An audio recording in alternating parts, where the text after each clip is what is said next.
ផលស្ដុកស្ដម្ភហើយសវត្ថិភាពផងជាតិសប្បាយយ៉ាងណាបើប្រជាមានសិទ្ធបានសម្រេចចិត្តជ្រើងតាមតកិនពិតជាសមហើយតម្រូវការបានឆ្លើយកម្ពុជាសុខហើយស្បើយអស់ពីទុក្ខា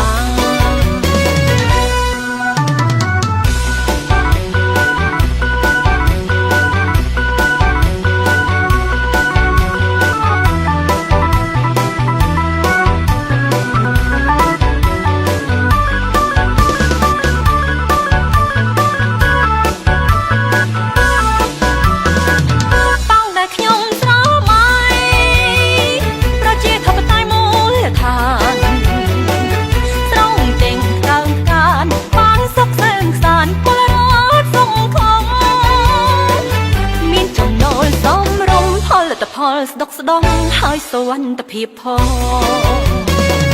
ជាតិសប្បាយយ៉ាងណា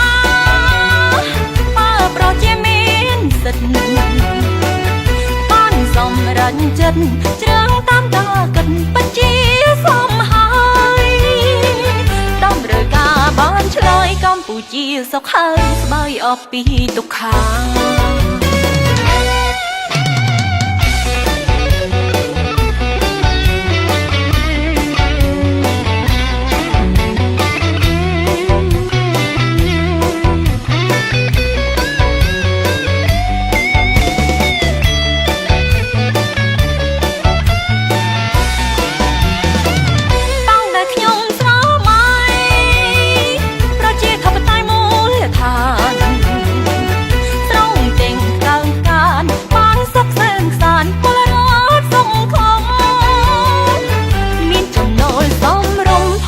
ផលស្ដុកស្ដម្ភហើយសវត្ថិភាពផង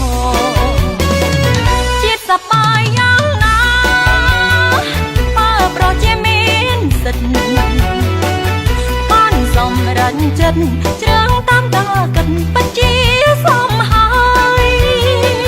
តម្រូវការបានឆ្លើយកម្ពុជាសុខហើយស្បើយអស់ពីទុក្ខា